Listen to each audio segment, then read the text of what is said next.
تعالیٰ نے ہمیں ایک جامع ترین دین عطا کیا ہے.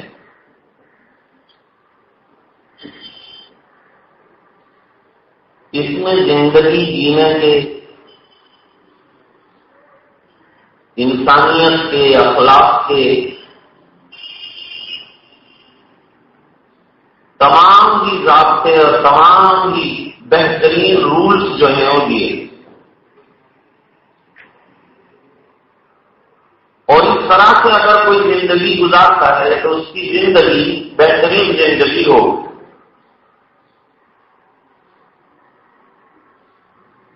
زندگی کے جون سے بھی شعبے میں روشنی کی ضرورت ہے. آپ کو کتاب و سنت میں وہ روشنیاں ملیں گی. جیسے ایک آدمی مکان بناتا ہے تو مکان کے جتنے کمرے ہیں، جتنے برآمدے ہیں، کوریڈور ہیں، سب کے اندر وہ روشنی لگاتا ہے. کوئی حصہ تاریخ نہیں رکھتا، سب حصوں میں اجالے کی کوشش کرتا ہے. یہاں تک کہ ٹوائلٹ ہوں گے، باتھ روم ہوں گے تو اس میں بھی روشنی کا خاطر خواہ انتظام کرتا ہے. اب گاؤں میں جانا ہوا تو وہاں کے ٹوائلٹ میں لال روشنی دیکھی میں نے. اب یہ سمجھ میں نہیں آیا کہ یہاں لال روشنی کا کیا مطلب ہے. وہاں تو ایسی روشنی ہونی چاہیے کہ آدمی کو الجھن نہ ہو.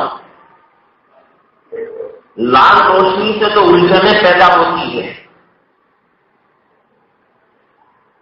اور چھوٹا سا کمرہ جو ہے اور بھی زیادہ ڈراؤنا معلوم ہوتا ہے. طہارت کا جو نظام ہے وہ بھی خطرے میں پڑ جاتا ہے. حالانکہ وہاں گیا ہے پاکیزگی حاصل کرنے کے لیے. بہرحال دینی نقطۂ نظر سے سماجی معاملہ ہو، انسان کی آزادی کا معاملہ ہو، مساوات کا معاملہ ہو، انسانیت کا معاملہ ہو، جون سا بھی شعبہ ہو، آپ کو بھرپور تعلیمات ملیں گی.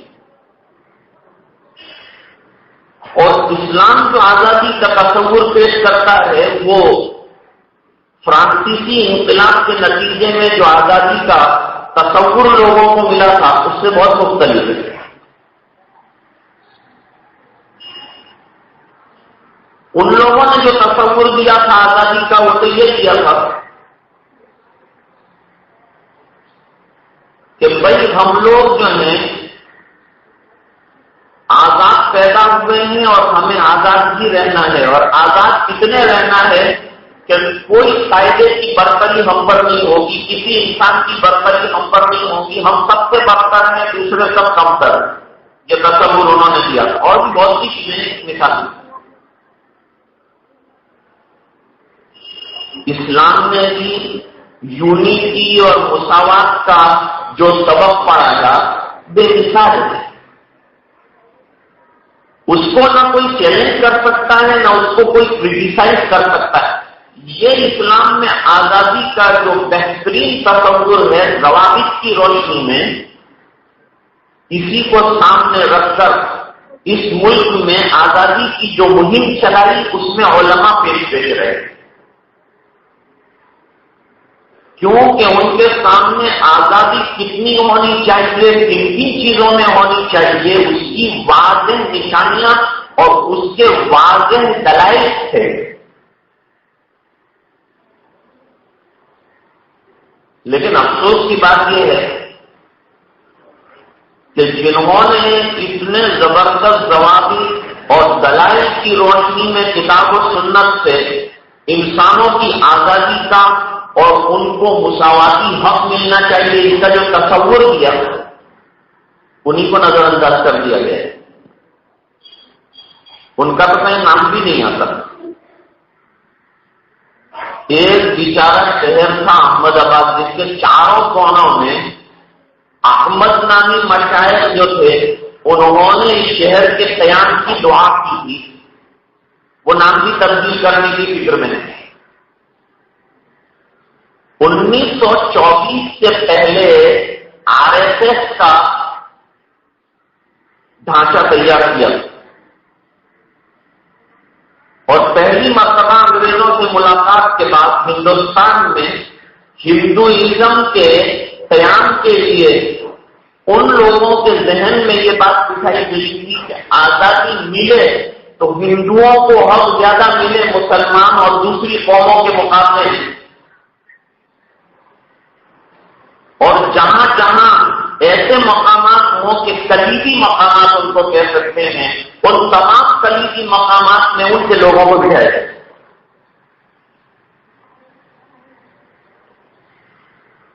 اصل میں تو ہم لوگ جو کام کرتے ہیں وہ کرنے کے بعد سوچتے ہیں کہ یہ کیا کیا ہم نے۔ RSS نے جو پلان بنایا تھا وہ پلان کو اگر آپ دیکھیں گے تو وہ سلولی بٹ شیورلی، انگریزی میں کہتے ہیں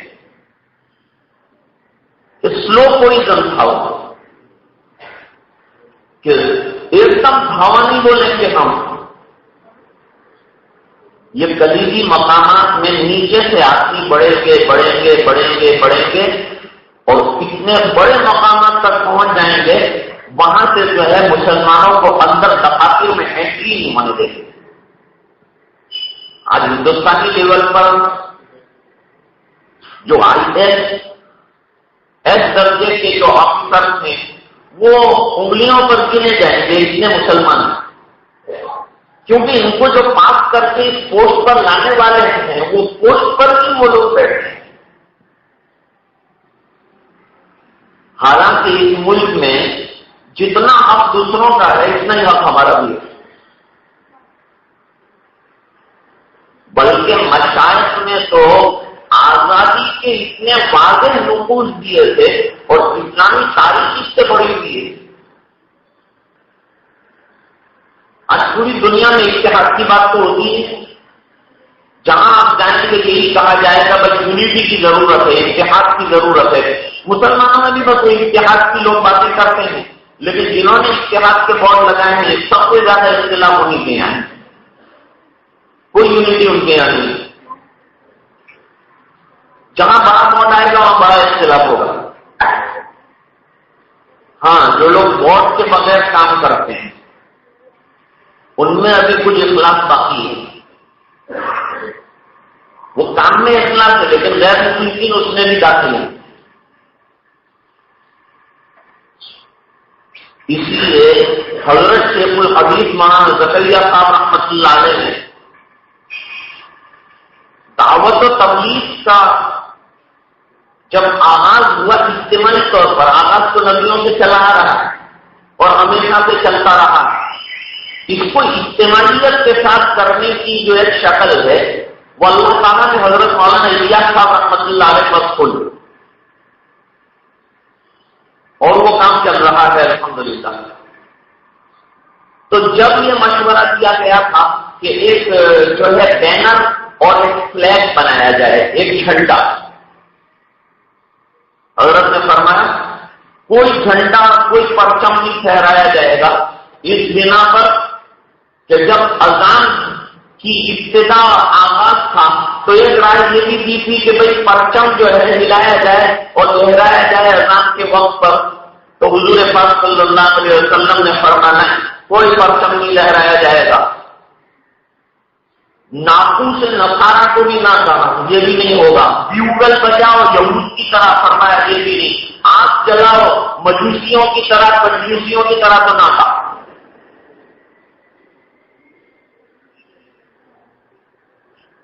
اور فرمایا کہ ہماری اپنی ایک علامت نمایاں ہو، کیونکہ یہ دین بھی نمایاں ہے، یہ اتنا شاندار دین ہے کہ پوری دنیا کو ہم دینے کے لیے آئے ہیں، ان کا کچھ بھی لینے کے لیے ہم نہیں آئے ہیں۔ اس لیے بیچارہ شاعر کہتا ہے کہ اے تماشا گانے عالم روئے تو گیا بہر تماشا روی. لیکن جب آدمی اپنا منصب امامت چھوڑ دیتا ہے، وہ ظاہری بات ہے کوئی بھی امام تو بنے گا. ہم مقتدی بن گئے تو لوگ مقتدا بن گئے، ورنہ ویسٹرن کلچر کا کچھ بھی ہم کو لینے کی ضرورت نہیں ہے. ہمارے پاس مانگتا وہ ہے جس کے پاس کچھ نہ ہو. ہمارے پاس تو تہذیب کے گنجینے ہیں الحمدللہ. پوری دنیا کو تہذیب سکھانے کے لیے آئے، اور تہذیب کیسی بھی حضور پاک صلی اللہ علیہ وسلم نے کہ حضرت والا خانوی رحمت اللہ نے تو فرمایا کہ دنیا کی تہذیبیں یہ تعظیمیں ہیں، یہ تو عذاب ہے، انسان اس سے پریشان ہے. حضرت مولانا عمر صاحب رحمۃ اللہ علیہ فرمایا کرتے تھے مسلمانوں کو خطاب کر کے کہ تم جن کے پیچھے دوڑ دوڑ کے جا رہے ہو نا، وہ لوگ جس منزل پر جانا چاہیے وہاں سے لوٹ کر آپ واپس آ رہے ہیں، وہ تمہیں راستے میں مل رہے ہیں اور تم ان کی ناکام منزلوں کی طرف دوڑ رہے ہو. جو چیزیں وہ چھوٹ چکے ہیں تم ان کو چاٹ کر کامیاب ہونے کی کوشش کرتے ہو. تمہارے پاس اپنا کیا کچھ نہیں ہے، ذرا یہ تو بتاؤ. ہمارے حضرت مولانا احمد اللہ صاحب رحمۃ اللہ علیہ فرماتے تھے کہ کسی کے باپ کی سگریٹ کی فیکٹری ہو لیکن لڑکا بیڑیوں کے ٹھوٹے دوسروں کے پاس مانگے تو لوگ یہی کہیں گے کہ یا تو اس کے باپ کی فیکٹری ہے اس کا اس کو علم نہیں ہے، یا پھر بیچارے کو جو ہے باپ کے ساتھ بنتی نہیں ہے اس لیے دوسروں کے پاس مانگتا ہے ٹھوٹے.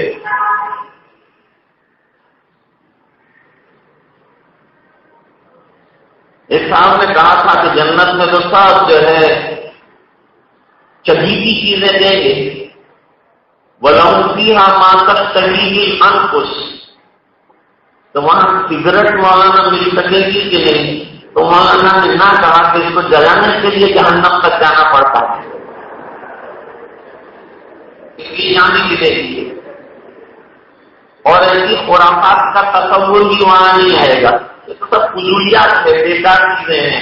یہ تو انگریزوں نے انسانوں کو برباد کرنے کے لیے اور دنیا میں اپنی دواؤں کو چلانے کے لیے اور اپنی میڈیکل مشینیں چالو کرنے کے لیے تھوڑے تھوڑے دن سے نئی نئی چیزیں اور نئی نئی بیماریوں کے شعلے چھوڑے. آج لفظ دعوت کہیں آپ، لفظ تبلیغ کہیں آپ، مدرسہ کہیں، تو ایک سسٹم بنایا ہے یہودیوں نے. موبائل پر ٹیلی فون پر جب آپ یہ لفظ بولیں گے تو ان کی وہ سسٹم ایکٹیو ہوتی ہے اور آپ کا پورا کال جو ہے وہ ٹیپ کر لیتے ہیں اور پھر نمبروں کی تلاش اور تحقیق جاری رہتی ہے. ابھی آپ نے دیکھا ہوگا بہت سو کے پاس موبائل ہے، اس میں ایک میسج آتا ہے کہ آپ کو 50,000 پاؤنڈ کا جو ہے انعام آپ کے نمبر کا کھل چکا ہے، تو جلدی سے آپ کی انفارمیشن بھیج دیجیے. گجراتی میں کہاوت ہے، لوگیا ہوئے کیا چھوٹارا بھوکے نتی مرتا. جہاں لالچی لوگ ہوتے ہیں وہاں ڈاکو جو ہے محروم نہیں رہتے. اس بنا پر یاد رکھنا، ایسی کوئی انفارمیشن آپ نے دے دی، کہتے کہ اپنی انفارمیشن بھیجو، آپ نے بینک کا اکاؤنٹ بھیجا، اپنا آئی ڈی کا کارڈ بھیجا، اپنا سب کچھ بھیج دیا، اس کی تحقیق شروع ہو گئی اور ملے گا کچھ بھی نہیں، البتہ پولیس گھر آئے گی. تو جو لوگ بیچارے لالچی ہیں وہ اس مصیبت میں پڑتے ہیں. آج تک کسی کو ایک پائی نہیں دی انہوں نے، کیونکہ ان کے پاس کچھ ہے نہیں، دیں گے کہاں سے؟ ایسا کوئی فنڈ ہے نہیں دنیا میں. اور اس طرح میں نے پوچھا تو بتایا 50 آدمی تقریباً ہوں گے جن کو ایسے ایس آئے ہوئے ہیں. تو ظاہر سی بات ہے کہ ہر ایک کو 50,000 پاؤنڈ دیں گے تو کمپنی کہاں جائے گی؟ تھوڑا سا اپنی کامن سینس کا بھی استعمال کرنا چاہیے. میں یونٹی کی بات کر رہا تھا کہ اتحاد کی جو دنیا بات کر رہی ہے، یہ اتحاد کی بات دیکھو اور دین میں اس کی حقیقت کو سمجھو. جب اذانوں کا آغاز ہوا کیسے ہوا؟ کئی اقوال ذکر کیے، اس میں ایک یہ کہ بھائی عبداللہ ابن زید ابن عبد ربہ نے خواب کے اندر دیکھا رضی اللہ تعالی عنہ، اور سرکار نے فرمایا کہ یہ بالکل جو ہے من جانب اللہ ایک الہامی چیز ہے، لہذا یہ اذان کو رائٹ کر دیا جائے اور ہر نماز کے وقت اس کو پکارا جائے۔ کون پکارے گا اس کو؟ حضرت عمر رضی اللہ تعالیٰ عنہ ولی الصوت ہیں، بڑی بلند آواز میں، ان کو بھی کہہ سکتے تھے۔ دوسرے جو ہیں صحابہ کرام، ابو موسیٰ اشعری رضی اللہ عنہ دیر سے آئے ہیں، ورنہ وہ بھی بڑے حکیم صوت کے انسان تھے۔ حضور پاک صلی اللہ علیہ وسلم نے فرمایا اشعری قرآن کریم پڑھتے ہیں، اور کہاں پڑھتے ہیں؟ فرمایا جنگ کے میدان میں خیمے لگے ہیں اور رات کو پڑھتے ہیں تو میں ان کی آوازوں سے پہچانتا ہوں کہ یہ اشعری پڑھ رہے ہیں۔ اور ابو موسیٰ اشعری رضی اللہ تعالیٰ عنہ کو حضور پاک صلی اللہ علیہ وسلم نے داؤد امت قرار دیا، تو بہترین قرآن کریم پڑھتے ہیں۔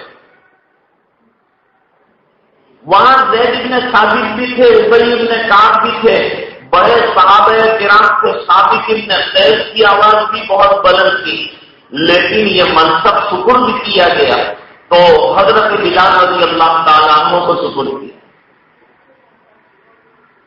کس وجہ سے؟ ایک وجہ تو یہ تھی کہ دنیا کے سامنے یہ بات آ جائے کہ جو غلام ہوتے ہیں وہ ذلیل ہوتے ہیں۔ افریقہ میں ڈچ لوگ حکومت کرتے تھے، نیلسن منڈیلا تقریباً 22 سال جو ہے، اور مسٹر اسماعیل سکرادہ جو ان کے ساتھی تھے، وہ ہمیشہ ان کو دین کی تلقین اور قرآن کریم کے واقعات اور حدیثیں سناتے تھے۔ جب بہت غمگین رہتے تھے نیلسن منڈیلا تو اسماعیل سکرادہ سے کہتے تھے کہ جب تم قرآن کریم پڑھتے ہو اور اس کی باتیں سناتے ہو تو مجھے ایسا لگتا ہے کہ میں اپنی ماں کی گود میں آ گیا ہوں۔ تو وہ 22 سال تک قید انگریز میں رہے۔ انگریزوں کی قید میں حضرت مدنی رحمت اللہ علیہ رہے، حضرت شیخ الہند رحمت اللہ علیہ رہے، اور حضرت موہانی رہے، مولانا عبد الرحیم ولایتی رہے۔ اس کے علاوہ مشائخ میں مولانا محمد علی، مولانا شوکت علی جوہر برادران رہے، اور مولانا ابوالکلام آزاد رہے، اور بہت سے لوگ ہیں۔ لیکن یہاں پوسٹر اس وقت لگے ہیں آزادی کے مرد میدان کون رہے، ان میں کہیں بھی کوئی مسلمان کا جو ہے تصویر نظر نہیں آتی۔ چل اچھا ہوا ان کو اللہ نے سمجھ دی تھی کہ ہمارے بزرگوں کی تصویر رسوا نہ ہو، تو اچھا ہوا۔ لیکن ذہنوں سے اور ہندوستانی لوگوں کے اذہان سے ان کی تاریخ جو ہے اس کو مٹانے کی مستقل جو ہے وہ محنت ہو رہی ہے۔ اتنی بڑی پارلیمنٹ ہے، دنیا بھر کی چیزیں جو ہے وہ پاس کرتے ہیں۔ آپ کو معلوم ہے ہندوستان میں سب سے سستی چیزیں کہاں ملتی ہے، کون سے دیہات میں ملتی ہے، ہندوستان کے کون سے اسٹیٹ میں اور کون سے گاؤں میں سب سے سستی چیزیں ملتی ہیں، اور سب سے غریب لوگ وہی ہیں۔ شاید آپ کو سن کر تعجب ہوگا کہ سب سے سستی چیزیں پارلیمنٹ میں ملتی ہیں۔ پارلیمنٹ کی کینٹین میں 5 روپے کی چائے ملتی ہے اور 10 روپے کا آملیٹ ملتا ہے، اور 1 روپے کی روٹی ملتی ہے، اور بریک فاسٹ جو ہے 25 روپے کا ہوتا ہے، 30 روپے کے اندر کھانا ملتا ہے۔ یہ ان لوگوں کی غذا اور یہ ان لوگوں کی کینٹین ہے جو ہندوستان بھر کے نمائندے ہیں، اور ان کی تنخواہیں 1 لاکھ سے اوپر چلتی ہیں، اور ابھی تو مزید فنڈ جو ہیں ان کو ملنے والے ہیں، اور یہاں جو ہے پیاز کھانے کے بھی لوگوں کو لاگے پڑ رہے ہیں۔ وہاں بیٹھ کر پیاز کے دام بڑھانے والے خود کینٹین میں پیاز کے انڈے کھاتے ہیں 5-5, 10-10 روپئے میں۔ یہ قوم کا کیا بھلا کر سکتے ہیں؟ ذرا سوچیے تو صحیح، جو قوم کی ہمدردی میں نعرے لگاتے ہیں اور رات دن بڑی بڑی تقریریں کرتے ہیں، ان کی زندگیاں دیکھو۔ زندگیاں کامیاب دیکھنی ہو تو پھر جناب رسول اللہ صلی اللہ علیہ وسلم کی دیکھیے کہ ہمدردی کی اگر بات کرتے ہیں تو خالی بات نہیں کرتے، اس سرکار کی زندگی میں اس پر عمل کتنا زبردست پایا جاتا ہے۔ یہ دیکھو، حضرت بلال رضی اللہ عنہ کو کھڑا کر دیا کہ تم نے سب سے زیادہ اس نام کے کہنے پر مارے کھائی ہے، اس کلمے کے کہنے پر سب سے زیادہ مارے کھائی ہے۔ مکے والے چاہتے تھے کہ کلمے کی صدائیں مکے کی گھاٹیوں اور وادیوں اور ان کے ٹیلوں سے ٹکرا کر یہیں ہمیشہ کے لیے ختم ہو جائے، لیکن تم نے وہاں مار کھا کر بھی یہ کہا کہ مر سکتا ہوں لیکن یہ کلمہ نہیں چھوڑ سکتا، جان دے سکتا ہوں ایمان نہیں کھو سکتا۔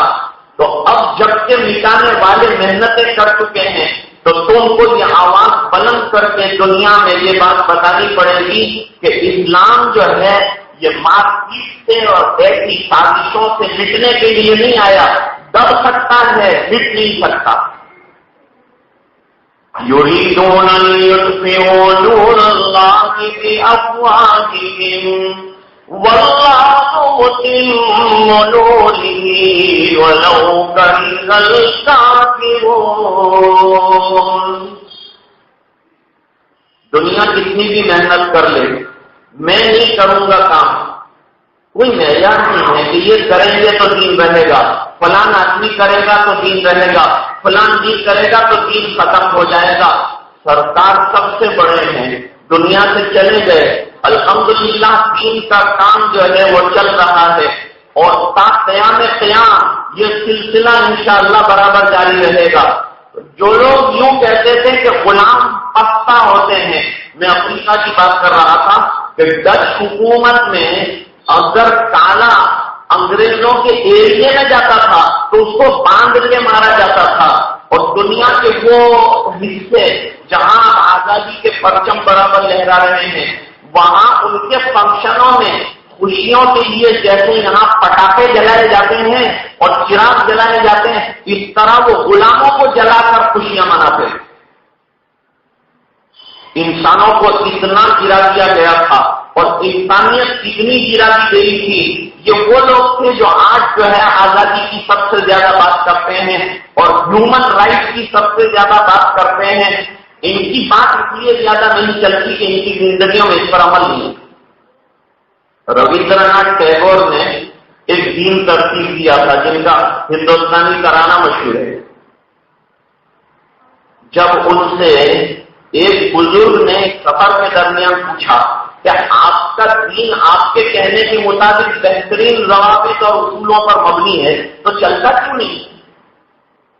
تو انہوں نے ایک بات اچھی کہی کہ میرے اصول اور ضوابط اور میرے رولز جو ہیں وہ تو بہت اچھے ہیں، لیکن یہ اس بنا پر نہیں چلتے کہ کوئی عملی آدمی میں نہیں پیش کر سکا، میں کوئی عملی نمونہ جو ہے وہ نہیں پیش کر سکا۔ اور لوگ تو آج نمونہ دیکھتے ہیں کہ یہ رول پر عمل کرنے والا کون ہے، تو انہوں نے کہا کہ یہ اگر مل سکتا ہے تو نبیوں کی تاریخ میں مل سکتا ہے کہ جو کہتے ہیں اس پر سب سے زیادہ ان کا عمل ہوتا ہے۔ مثلا نماز کو کہا تو راتوں کو اتنا کھڑے ہیں کہ حتی تورمت قدما، یہ اس قدر عمل ہے۔ اور اگر بھوکے رہ رہے ہیں اور کسی نے ایک پتھر باندھا ہو پیٹ پر تو سرکار نہ چاہتے ہوئے کہ دکھانا نہیں چاہتے پھر بھی جو ہے چادر ہٹا کر اس کو اطمینان کے لیے بتلایا کہ ایک پتھر باندھا ہے، بے قرار کیوں ہوتا ہے؟ دیکھ میں نے 2 پتھر باندھ کے رکھے ہیں۔ یہ مثال میں عرض کر رہا تھا کہ انبیاء کرام کی جو تعلیمات ہوتی ہے وہ نہایت بہترین اور عملی تعلیمات ہوتی ہیں، اور نبی کے اسوہ کو نمونہ بنا کر چلنے کے لیے کہا گیا ہے۔ کتنے سخت غلامی کے حالات سے نکالا ہے۔ مکی زندگی میں حضرت بلال کا حال کیا تھا، لیکن جب موقع آیا تو دنیا کو یونٹی بتائی کہ عمر کو نہیں دیتے، اور وہ منصب جو ان کو مل سکتا ہے وہ ہم نے حضرت بلال رضی اللہ تعالیٰ عنہ کو اور بلا روک ٹوک کے دیا ہے اور بے ساختہ دیا ہے۔ اور دنیا کے منہ پر جو آزادی کی بات کرتے ہیں، مساوات کی بات کرتے ہیں، ہم نے برابر کی تھپڑ رکھی تھی۔ اس لیے حضرت عمر رضی اللہ تعالیٰ عنہ کے زمانے میں وہ بصرہ کی طرف سے آنے والا حاکم جو نو مسلم تھا، جس کا نام جبلہ لکھا ہے، وہ طواف کر رہا تھا تو پیچھے سے کسی بیچارے عام آدمی کی قدم جو ہے اس کی چادر کے کونے پر پڑا، جس کی وجہ سے وہ گرتے گرتے بچا، پلٹ کر بڑی زور کا تماشا اس نے رسید کر دیا، مار تو دیا تماشا بڑی زور کا، لیکن پھر جو ہے اس نے شکایت کر دی تماشا کھانے والے عام آدمی نے حضرت عمر رضی اللہ تعالیٰ عنہ کے یہاں۔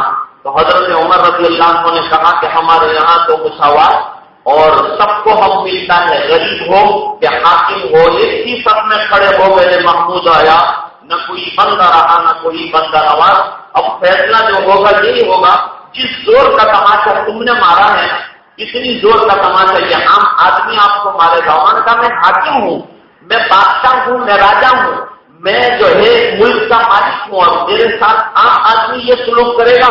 فرمایا یہ یہاں جو ہے اسلام میں سب برابر، کوئی اونچا نہیں کوئی نیچا نہیں، لیکن تصور جو آزادی کا دیا ہے اس میں یوں کہا کہ انگریز تو یوں کہتا ہے کہ تم یوں سمجھو مجھ سے بڑا کوئی نہیں، مجھ سے بڑھتر کوئی نہیں، تو نہ وہ ماں باپ کو خاطر میں لانے کو تیار ہے، نہ وہ اساتذہ کو جو ہے خاطر میں لانے کے لیے تیار ہے۔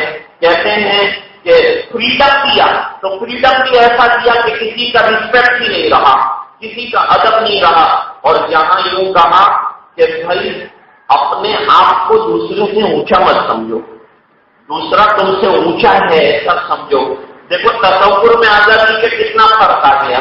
ہم کو یوں کہا کہ اپنے آپ کو دوسرے سے اونچا نہ سمجھا جائے، لہذا اس کا احترام کیا جائے، چاہے وہ کسی رنگ سے تعلق رکھتا ہو، چاہے وہ کسی کاسٹ سے تعلق رکھتا ہو، چاہے وہ کسی مذہب سے تعلق رکھتا ہو، لیکن اس کی انسانیت کا جو ہے وہ احترام کیا جائے گا۔ قرآن کریم میں فرمایا اِنَّا خَلَقْنَاكُم مِّن ذَكَرٍ وَأُنثَىٰ وَجَعَلْنَاكُمْ شُعُوبًا وَقَبَائِلَ لِتَعَارَفُوا، اور اگر عزتوں کا، اکرام کا اور کسی کو برتری کا کوئی موقع رہے گا اور اس کا کوئی معیار قائم کیا جائے گا تو فرماتے ہیں وہ معیار جو لوگوں کی نظروں میں ہوتا ہے، مال کی بنیاد، رنگوں کی بنیاد، نسلوں کی بنیاد، یہ بنیاد نہیں ہے، ان کے یہاں بنیاد تقویٰ ہے۔ اللہ کے یہاں مکرم اور عزت والا کون ہوگا؟ فرماتے وہ ہوگا جس کو اللہ تعالیٰ نے تقویٰ کے زیور سے مالا مال فرمایا ہے۔ اس لیے کنز العمال میں کی روایت موجود ہے، دوسری جگہ پہ موجود ہے کہ نبی کریم صلی اللہ علیہ وسلم نے فرمایا کہ تمہارا پروردگار ایک ہے، وہ ابوکم آدم، اور تمہارے والد جو ہیں وہ آدم۔ بھائی انسان کو کہتے ہیں آدمی، آدمی کا مطلب یہ ہے کہ ان کے باپ جو ہیں اور جد امجد حضرت آدم علیہ السلام، اور فرمایا کہ وہ آدم و بے تراب، لہٰذا ایک مٹی کو دوسری مٹی کے مقابلے میں کوئی فضیلت نہیں ہو سکتی۔ اور گجراتی زبان کے اندر اگر دیکھا جائے تو یہ آدمی کی جگہ منوشیہ ہے، منوشیہ یہ اصل میں منو سے نکلا ہے، منو اصل میں حضرت نوح علیہ السلام جو ہیں ان کو یہ لوگ منو کہتے ہیں، اور اسی وجہ سے ان کے یہاں کچھ رسالے ہیں، ان کا نام منو سرشتی رکھا ہے۔ منو سرشتی میں 5 سے زیادہ چیپٹروں کے اندر توہین پر بات کی گئی ہے، ہم تو اس پر بات نہیں کرنا چاہتے، لیکن اس کے بعد کے جو چیپٹر ہیں وہ بھی کافی تفصیلی ہیں۔ تو منوش کا مطلب یہ ہے کہ یہ نوح علیہ السلام جو ابو البشر ثانی ہیں، ان سے چونکہ ان کے وقت جو سیلاب آیا تو پھر نئے سرے سے جو ہے وہ دنیا کا قیام ہوا اور پھر انسانیت وجود میں آئی، تو اس وجہ سے اس کو منوش کے ساتھ جو ہے وہ تعبیر کر دیا گیا۔ مانس جو کہتے ہیں وہ بھی اصل میں یہی ہے۔ تو میں عرض کر رہا تھا کہ یہ تصور جو ہے وہ اسلام نے کیا ہے، اور اتنا پیرالل کیا ہے اور اتنا متوازن دیا ہے کہ اس کے اندر کوئی گڑبڑ نہیں کر سکتا اور کوئی حرف نہیں رکھ سکتا، کوئی انگلی رکھ کر نہیں کہہ سکتا کہ یہاں کمزوری چھوڑی ہے اسلام نے۔ اور آزادی کے باوجود جہاں حقوق کی بات ہے وہاں آزاد انسان وہ حقوق کی ادائیگی میں پیچھے نہیں رہے گا. یہی تو وجہ تھی کہ آزادی کے تصور کے بعد اگر بدکاری کا ارتکاب ہو گیا جو اصل میں تعلیم امت کے لیے ہوگا تو وہ صحابی آ کر حضور پاک صلی اللہ علیہ وسلم کے دربار میں بڑی وضاحت کے ساتھ اقرار کرتے ہیں اور دینی نقطۂ نظر سے جو سزا تجویز ہونی چاہیے وہ تجویز کی جائے. یہ ہے، اس کو کہتے ہیں مساوات، اس کو کہتے ہیں آزادی کا اچھا اور سچا تصور. بتلایا گیا کہ اصل آزادی یہ ہے کہ انسان کو اس کے جینے کے جو حقوق ہیں وہ ملے. اس لیے جب رستم کے دربار میں صحابہ کرام پہنچے تو صحابہ کرام سے رستم نے پوچھا کہ تم یہاں تک چلے آئے عرب کے ملک سے، تو کیا مقصد ہے تمہارا، کیوں آئے؟ انہوں نے بڑی عجیب بات کہی. انہوں نے کہا ہم آئے ہیں بندوں کو بندوں کی غلامی سے نکال کر اللہ کا غلام بنانے کے لیے. آزادی کا اصلی تصور تو یہ ہے کہ آزاد وہ ہے، جیسے کہ اقبال کہتے ہیں کہ وہ ایک سجدہ جسے تو گرا سمجھتا ہے، وہ ایک سجدہ جسے تو گرا سمجھتا ہے، ہزار سجدوں سے آدمی کو دیتا ہے نجات. دنیا میں جتنے دروازوں پر غلامی کی بنیاد پر تمہیں جو ہے وہ سجدہ کرنا پڑ رہا ہو، فرماتے ہیں وہ سب سجدے ختم اور ایک رب کا سجدہ جو ہے وہ کرنا ہے. اور بتایا کہ سر کٹانے کے بہت سے مقامات ہو سکتے ہیں لیکن سر چکانے کا ایک ہی مقام ہے اور وہ ہے ہم تعالیٰ شانہ کی ذات. اس لیے آزادی کا جو تصور دیا اور آزادی کی جو حقیقت ہم کو اسلام نے سمجھائی وہ یہ ہے کہ وہ متوازن ہو اور شرعی اور اسلامی اعتبار سے بندوں کے اور اللہ کے حقوق بھی ادا ہو رہے ہوں. اور آزادی کا یہ مطلب نہیں ہے کہ ایک آدمی غریب ہوتا جائے تو غریب بھی ہوتا چلا جائے، ایک آدمی مالدار ہو تو مالدار بھی ہوتا چلا جائے. جو غریب ہے فٹ پاتھ پر اس کی نسلیں پیدا ہوئی اور ختم ہو گئی، اور مالدار کی جو ہے کوٹیاں اس کے پڑوس میں آبائے سے بیرون سے. تو وہ مجھے کہہ رہے تھے کہ ہندوستان میں کیا تصور ہے غریبی کا اور کیا تصور ہے مالداری کا، یہ دونوں کا معیار میں دیکھنا چاہتا ہوں. تو میں ان کو بمبئی کے ایک محلے میں لے گیا. میں نے کہا یہ 25 منزلہ عمارت کھڑی ہے، یہ مالداری کا معیار ہے. سامنے کا مال ہے، اس میں مالدار کے علاوہ کوئی جا نہیں سکتا، اور اسی کے پیچھے وہ جھونپڑے والا بھی ہے جو رات کو بکنے والا اور رات کو ملنے والا گاڑی کا کھانا کھا لیتا ہے. یا پھر جو ہے وہ بمبئی میں ایک ہندو کمپنی ہے جو کام یہ کرتی ہے کہ ہوٹلوں کے کھانے جمع کرتی ہے بچے ہوئے اور اس کو ری پیک کر کے 5 لاکھ وہ فٹ پاتھ پر رہنے والے جن کے لیے آسمان کے علاوہ کوئی چھت نہیں ان کو کھانا پرووائڈ کرتے. سورت میں بھی کچھ غیر مسلم لوگ ہیں جو راستے پر جو بیچارے سو رہے ہوتے ہیں ان کو آ کر اچھے سے اچھی بلینکٹ اور کمبل جو ہے وہ اڑاتے ہیں. کچھ نصیب ہیں ان کو اچھی کمبل مل جاتی ہیں اور صبح میں فروخت بھی ہو جاتی ہیں. تو کہنے کا منشا یہ ہے کہ جہاں تک آزادی کے تصور کی بات ہے وہ ہمارے یہاں جو ہے اسلامی نقطۂ نظر سے اتنے توازن کے ساتھ ہے کہ اس سے اچھی آزادی کے تصور کو کوئی کر بھی نہیں سکتا. اور مساوات کی اگر کوئی بات کرے تو اتنی اچھی مساوات کی نظائر اور نمونے بھی پیش نہیں کر سکتا. لیکن پچھلے چند سالوں سے اس ملک کو اور دنیا کے لوگوں کو ایک بیماری لگی، یہ متعدی بیماری جو پوری دنیا کو لاحق ہے. یہ صہیونیت اور یہودیت کی لوٹیوں نے چلائی ہوئی بیماری ہے کہ کوئی کچھ بھی کام کرے، کرنے والا کون ہے اس کی تحقیق مت کرو. ذرا بھی کوئی بات ایسی رونما ہو فوراً آپ کہہ دو کہ بھائی مسلمان دہشت گرد. پہلی بات تو یہ سمجھ لو کہ دہشت گردی کا کوئی مطلب نہیں ہوتا. آج تک دہشت گردی کی تاریخ کیا ہے کسی کو نہیں معلوم. کیوں کہ اگر معصوموں کے اسپتال پر بم گرائے جائیں تو اسے جو ہے آزادی کی تحریک قرار دیا جائے، حقوق دلانے کی محنت قرار دیا جائے، بیواؤں کو قتل کیا جائے اور گولیوں سے بھونا جائے تو اس کو یوں کہا جاتا ہے کہ دوسروں کو حق دلانے کی محنت ہے.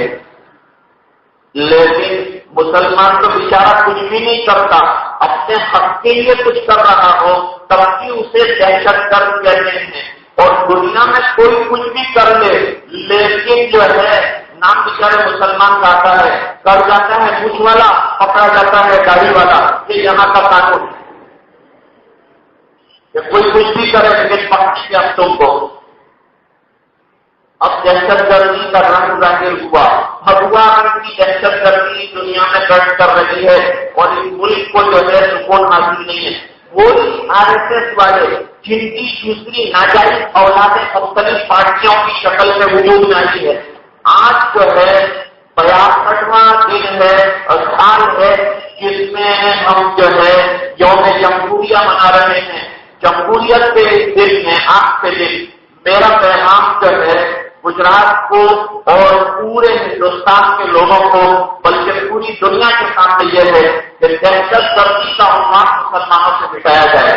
ہمارے جو کام کنسٹرکٹیو دنیا میں ہم نے کیے ہیں اور انقلابی کارنامے انجام دیے ہیں، اس ملک کو آزاد کرانے میں جو ہمارے حصے لگے ہیں، جو ہم نے قربانیاں دی ہے، اس قربانیوں کو نظر انداز کرنے کا سلسلہ ختم کرنے کی ضرورت ہے۔ ہماری تاریخ کو دوہرانے کی ضرورت ہے۔ اخباروں میں جو بولتے ہیں نام کے مسلمان، ان کے مضامین آتے ہیں اور ان سے جو ہے لوگوں کو روشناس کرا کر ہم برکتہ کرتے ہیں اسلام سے اور مسلمانوں سے۔ ضرورت اس بات کی ہے کہ آج جو ہے ہمارے اچھے لوگ ان کے نمونے اخباروں میں آئے اور اخبار والے ان کی سیرتیں پیش کریں۔ جناب رسول اللہ صلی اللہ علیہ وسلم کی سیرت کا سلسلہ شروع کرنا چاہیے اور حضور پاک صلی اللہ علیہ وسلم کے اصحاب کی سیرت کا سلسلہ شروع کرنا چاہیے۔ جب گاندھی جی جیسا شخص یہ کہتا ہے کہ اگر تمہیں اچھی حکومت کرنی ہے تو تمہیں پھر حضرت ابوبکر اور حضرت عمر یہ دونوں حضرات نبی کریم صلی اللہ علیہ وسلم کے متوالے اور عاشق ہیں اور خادم ہیں، ان کی طرح حکومت کرو گے تو ہندوستان سے اور دیش سے جو بری باتیں ہیں ان کا خدا کمائی ہو جائے گا۔ انصاف جو ہے وہ بھی آئے گا۔ رشوت ستانی جس نے ہندوستان کو پیچھے کر دیا، ورنہ اس ملک میں بھلائیاں اور اس ملک میں ہر چیز کے جذبے موجود ہیں جو دنیا میں سب سے آگے ہم کو لے جا سکتے ہیں۔ دنیا کی دوسری بڑی طاقت بننے کی طاقت اس ملک میں موجود ہے، لیکن یہاں کے بڑے لوگوں کی رشوت ستانیاں اور جیل بھرنے کی جو محنتیں ہیں اس نے انفراسٹرکچر کے نام پر اپنے گھروں کے اسٹرکچر کھڑے کر دیے۔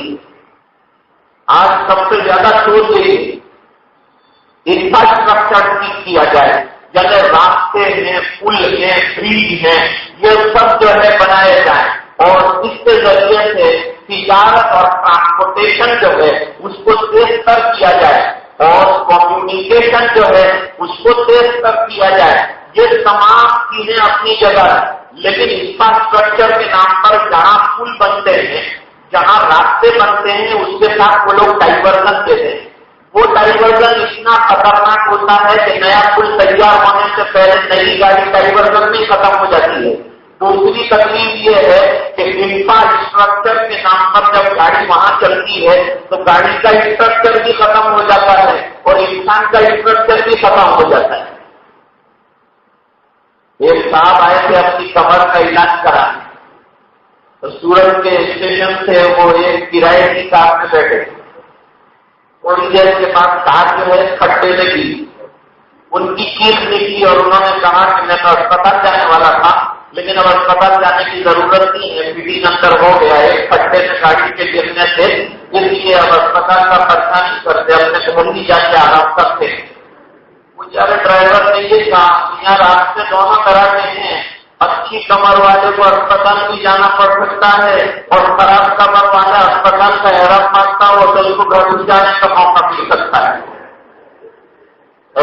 میں عرض یہ کرنا چاہتا تھا کہ آج کے یوم جمہوریہ کے بہت ہی اچھے موقع پر، سنہرے موقع پر، جبکہ ہمارے شہر میں خود وزیر اعلیٰ گجرات کے موجود ہیں، ہمارا یہ پیغام رہے گا کہ کورونا کے جتنے مظلوم ہیں ان کو پہلی فرصت میں چھوڑ دیا جائے اور وہ لوگ جنہوں نے بڑے بڑے بمبارڈ کیے ہیں اور جن کے پیچھے RSS کے لوگ کام کر رہے ہیں اور جو اپنے آپ کو سادھو کہتے ہیں، مندروں کو سنبھالنے والے اور وہاں کے حوالے دار ہیں، ان لوگوں کے ساتھ جو ہے لکھا جائے. انہوں نے خود کہا ہے، جیسے کہ اشیمانند ہیں، اسی طرح دیویندر صاحب ہیں، اسی طرح کچھ ساتھی ہیں جنہوں نے خود اقرار کیا ہے کہ اجمیر کے اور اسی طرح امبوجا ایکسپریس کے معاملات اور اس کے علاوہ حیدرآباد میں جو مکہ مسجد کا پلان، اس کے علاوہ اور بہت سے مقامات ابھی جاننے باقی ہے. ہیمنت کرکرے صاحب جنہوں نے اس ملک کے حفاظت اور بقا کے لیے اپنی جان دے دی، ہم ان کو بھی سلام پیش کریں گے. لیکن وہ بہت کچھ کہنا چاہتے تھے، اس سے پہلے ان کو خاموش کرنے کی کوشش کی گئی اور وہ جو ہے سازش کا شکار ہو گئے. ہمارا ہاتھ جو ہے سب سے بڑا پیغام یہ ہے کہ دہشت گردی کا جو لیبل ہمارے ساتھ لگا ہوا ہے، جب عورتیں اور عدالتیں چیز کر کہتی ہیں کہ یہ بات صحیح نہیں ہے، تو اب ان الزامات کو بند کرنا چاہیے اور اس کا جو پروپیگنڈا کر کے ہماری ترقیوں کو روکا جا رہا ہے، علماء کے اخبار کو روکنے کی کوشش کر رہے ہیں، اداروں کو بند کرانے کی محنت کر رہے ہیں، مساجد کے ڈھانچوں کو ڈھانکنے اور ختم کرنے کی کوشش کی جا رہی ہے اور مسلمانوں کی تاریخ کو ختم کرنے کی محنت کر رہے ہیں. اسلام کو ہندوستان سے مٹانے کی RSS کی جو ناکام سازش ہے، اس کا خلاف بند ہونے کی ضرورت ہے. ایک طرف دنیا کے اندر ہمارے خلاف محنت چل رہی ہے تو دوسری طرف اللہ نے کچھ دشمنوں میں ایسے لوگ پیدا کیے. اکبر نعمان شہید نے کہا تھا کہ انہوں نے یہ بتانے کی کوشش کی ہے کہ اصل میں مجرم کون ہے. انہوں نے وہ مجرموں سے شہروں سے نکام ہٹانا شروع کیا ہے، لیکن جو بھی نکام ہٹانے کو جاتا ہے اس کو راستے سے ہٹانے کی کوشش اپنی جگہ جاری ہے. پاکستان پوری طاقت کے ساتھ اپنا کام کر رہا ہے. میں کہوں گا کہ وہ مظلوم جو برسوں سے تکلیفیں برداشت کر رہے ہیں اور مسجد والے زندگی گزار رہے ہیں اور ان کے گھر کے لوگ آنکھ بڑھا رہے ہیں، خرچ کرنے والے پیسہ خرچ کر رہے ہیں، ایک امید ہمیں عدالت سے لگی ہوئی ہے. آج ضرورت ہے کہ عدالتیں پوری طاقت کے ساتھ جلدی ان مظلوموں کے حق میں فیصلہ کرے اور ان کو بتائے اور دنیا کو بتائے کہ اصل میں مجرم کون ہے اور ملزم کون ویسے بتائے. تاکہ جبکہ مالیگاؤں اور دوسرے علاقوں میں جو مسلمان پکڑے گئے تھے اب تو پکار کر کہہ رہے ہیں کہ اپنے مجرم سامنے آنے کے باوجود بغیر کسی وجہ سے ہم کو اتنے سالوں تک جیل کے اندر کھڑے رکھنا، اپنے بچوں سے اپنے اہل و عیال سے دور رکھنا، یہ کس چیز کی نمازی ہے اور کس چیز کی نشاندہی کرتا ہے. ہمیں بڑا ڈر ہے کہ آزاد ہو جانے کے بعد ملک کے اور جمہوریت کے آ جانے کے بعد ایک قوم کو اور ایک سماج کو اور ایک نسل کو اور ایک ذات کو پورے حقوق مل رہے ہیں، جبکہ ملک کے اندر دو آنکھیں ہیں، ایک آنکھیں تو دوسرے مذاہب کے لوگ ہیں، ایک آنکھ ہندو ہیں. میں یہ کہتا ہوں مسلمانوں کا اپنی آنکھ توڑ کر اس ملک کا چہرہ اچھا نہیں رہ سکتا. اس لیے ضرورت ہے کہ اس ملک کے چہرے کو سستا رکھنا ہے، حقیقت رکھنا ہے تو یہ دونوں آنکھوں کو پنپنے دیجیے اور اس ملک میں رہنے دیجیے. اس لیے کہ یہاں کی سنسکرتی اور یہاں کی تہذیب اس کی ہمال ہے کہ سب کو جنہوں نے آزادی کے اندر برابر کا حصہ کیا ہے. ہم لوگ یہ تقریریں اس بنا پر کر رہے ہیں کہ آپ ہمیں یہ کہہ کر اور اخبارات اور پروپیگنڈا کرنے والے یہ کہہ کر کہ تم دہشت گرد ہو، اس ملک کے نہیں ہو، تم بے وفا ہو، ہمیں اس ملک سے نکال نہیں سکیں گے، ہماری تاریخ کو ختم نہیں کر سکیں گے اور ہم آج کی دیش کو اور اس ملک کو جب جب ضرورت پیش آئے گی پھر وہی قربانیاں دینے کے لیے تیار رہیں گے جس سے ہمارا ملک پوری یکجہتی کے ساتھ پوری دنیا میں ترقی کرے. آج کا میرا پیغام ہیلتھ کا بھی ہے، ویلتھ کا بھی ہے اور اس کے ساتھ ایجوکیشن کا بھی ہے. میرے پیاروں، آپ دینی علم برابر حاصل کیجیے، اس لیے کہ افغان دینی بنے گے تو پورے ہندوستان میں آج افغان کی ضرورت ہے.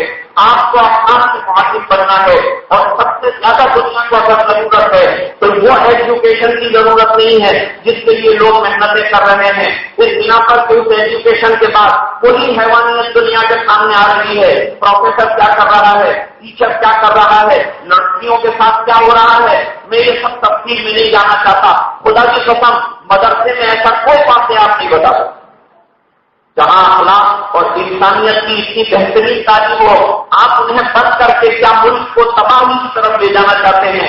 آپ اس کو زوال کی طرف لے جانا چاہتے ہیں؟ اگر ترقی کے راہ ہیں، ملک کو آگے بڑھانا چاہتے ہیں، تو پھر جتنا ہم نے پہلے ساتھ کیا تھا پھر ہمارا ساتھ لیجیے۔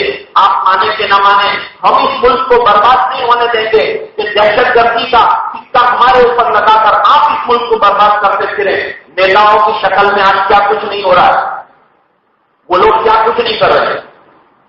بڑے بڑے فوجی جرنیل وہ جو ہیں سرکاروں میں بم رکھوانے کی سازشیں کر رہے ہیں، مسجدوں میں بم رکھوانے کی سازشیں کر رہے ہیں۔ اسے کیا کہا جائے گا؟ دنیا کہہ رہی ہے، اخبارات کہہ رہے ہیں۔ اللہ تعالیٰ آج کے اس دن میں ہمیں جو ہے آزادی کا صحیح تصور نصیب فرمائے، اور اس کے ساتھ ساتھ ہمیں اپنے حق کی آواز کو بلند کرنے کی ہمت اور حوصلہ نصیب فرمائے۔ آج ہم کرنے میں ایک ہی کام کر سکتے ہیں کہ ہمیں ہٹانے کی راستے سے جو کوشش کر رہے ہیں، ہمیں اپنے دین پر جمنا ہے، اپنی دینی تعلیمات کو اپنانا ہے اور اس کی دعوت دینا ہے، اور پورے عالم میں مسلمان اچھا کیسے ہوتا ہے، کتنا ہوتا ہے، اس کا معیار اخلاق کا کیا ہے، وہ اخلاق کا کتنا بڑا معلم ہے، اس کے دلائل آج میں نے اگر سے نہیں دیے، لیکن کتاب و سنت میں اس کے دلائل بھرپور ہیں اور اس کے لیے گھنٹوں کے گھنٹوں درکار ہے۔ لیکن مجھے حضرت محمد صاحب دامت برکاتہم کی طرف سے یہ حکم تھا کہ آج کے جمہوریہ کے موقع پر، آج 65واں یوم جمہوریہ جو ہے وہ منایا جا رہا ہے، اس موقع پر کوئی پیغام ہونا چاہیے، اور ہمارے مدرسے کی طرف سے بھی اس موقع پر کوئی تقریب ہونی چاہیے، تاکہ یہ بات ثابت ہو کہ بھائی قوم کے ساتھ اور ملک کے ساتھ آج جو ہے آزادی کی کوئی خوشیاں منا رہا ہو تو ہم غمگین نہیں ہے، ہم بھی اپنی خوشیاں مناتے ہیں۔ اگر افسوس ہے تو یہ کہ ہماری آزادی کو غلط پروپیگنڈوں کے حوالے کر کے اسے چھیننے کی کوشش کر کے ہمیں محصور اور محدود کرنے کی جو کوشش کی جا رہی ہے، اب اس کا خاتمہ کرنے کی ضرورت ہے، اور ہمیں یہ مصیبتوں سے اور دہشت گردیوں کی بدعنوانیوں سے آزاد کرانے کی ضرورت ہے، اور اس میں ملک و ملت کے ناموروں کو حصہ لینا ہے، اور مسلمان نیتا اور جو لیڈران نے جو اب تک جو ہے یا تو کرسی کے پیچھے پڑے ہوئے ہیں یا انہوں نے مال و دولت کو اپنا وسیلہ بنا رکھا ہے، ان کو اپنی کٹھاروں سے نکلنے کی ضرورت ہے، اپنے حصاروں سے نکل کر اس مظلوم قوم کی مدد کی ضرورت ہے، ہم کی پکار کے لیے آگے آنے کی، جیسے مولانا آزاد آیا کرتے تھے، جیسا کہ فریڈم آف انڈیا کے اندر لکھا ہے، اور مڈ نائٹ فریڈم میں لکھا ہے کہ جب بات کرنی ہوتی تھی تو انگریز کہتے تھے کہ مولانا آئے ہیں ساتھ جانے کی تھے تو ہم بات کرنے کو تیار ہیں، کیونکہ ہماری بات کو زیادہ سمجھنے میں مولانا آزاد پیش ہیں، تو وہ نہیں ہوں گے تو ہم بات کرنے کے لیے تیار نہیں ہے۔ اللہ کرے کہ ایسا کوئی جس کا دل نہیں کرے گا پھر ہمیں نصیب ہو۔ آج کی گزارشات کو اساتذہ کی موجودگی میں بے اچھی سمجھتا ہوں، لیکن اس کے باوجود میں معذور تھا، جس بنا پر چند باتیں آپ کی خدمت سے پیش کی ہے، اور اس سے پر آج کی بات ہم ختم کرنا چاہیں گے کہ ان کا کیا فرض ہے یا سیاست جانے، ان کا کیا فرض ہے یا سیاست جانے، اور میرا پیغام محبت میں جہاں تک پہنچے، اور پھر دعوانا الحمدللہ رب العالمین، اللہم صلی علی سیدنا محمد وعلی آل سیدنا محمد واصحابہ وازواجہ وسلم۔ اللهم لك الحمد كله ولك الشكر كله وإليك يرجع الأمر كله، اللهم لك الحمد كما أنت أهله، وصل على محمد كما أنت أهله، وافعل بنا ما أنت أهله، إنك أنت أهل التقوى وأهل المغفرة۔ اللہ ہمارے گناہوں کو معاف فرما، کوتاہیوں سے درگزر فرما، اپنا فضل و کرم شامل حال فرما۔ اے الہ العالمین، نبی کریم صلی اللہ علیہ وسلم کی اتباع زندگی اور زندگی کے ہر شعبے میں نصیب فرما۔ اللہ تو نے بے طلب کے اتنا بہترین دین دیا، اس کی قدر ہمیں نصیب فرما، اتنا بہترین نبی عطا فرمایا، اس کی سنت پر ہمیں عمل کرنے والا بنا دے، ہماری کوتاہیوں کو اے الہ العالمین درگزر فرما دے۔ اے الہ العالمین، کی مصیبتوں میں عالم مبتلا ہے اور عالم اسلام مبتلا ہے، اللہ وہ تمام پریشانیوں سے ہمیں نجات عطا فرما۔ اے الہ العالمین، اس ملک کی اور اس دیش کی رکھا اور حفاظت فرما، یہاں سے رہنے بسنے والے ہر انسان اور مسلمان کے حقوق کی رکھا فرما اور حفاظت فرما۔ اے الہ العالمین، قوم کے لیے اور ملک کے لیے یہ آزادی کا ایک نئی خوشخبریاں لے کر آئے، ایک نئی قدر جو ہے اس پر چلنا شروع کرے، ترقی کا ثابت بنے اور برائیوں، خرابیوں، فسادات سے انسانیت بچے، یہ تمام چیزوں کے ساتھ ہمیں آگے بڑھنے والا بنا۔ اللہ اداروں کی حفاظت فرما، علماء ربانی حقانی کی حفاظت فرما، اے اللہ مساجد کی حفاظت فرما، مراکز دینیہ کی حفاظت فرما، خانقاہوں کی حفاظت فرما، احمد اللہ کی حفاظت فرما، طلباء کی حفاظت فرما، اساتذہ کرام کی حفاظت فرما، جملہ مسلمانان عالم کی حفاظت فرما۔ اے الہ العالمین اسلام کی صداقتوں سے دنیا کو بہرور فرما اور اے اللہ آگاہ فرما۔ اے اللہ ٹوٹے پھوٹے ہیں ہم، لیکن تیرے بندے نے اپنے فضل سے دین کا کام دے دے، دین پر عمل کرنے والا ہمیں بنا دے۔ اللہ ہمارے ادارے کی بھی حفاظت فرما، یہاں پڑھنے پڑھانے والوں کی بھی حفاظت فرما۔ اے اللہ پورے مجمع کی مغفرت فرما اور امت کے ایک ایک فرد کی مغفرت فرما اور دعائیں اپنے فضل کرو۔ حدیث پاک صلی اللہ علیہ وسلم کے صدقے میں منظور فرما۔ سبحان ربک رب العزة عما یصفون وسلام علی المرسلین والحمد للہ تعالی رب العالمین۔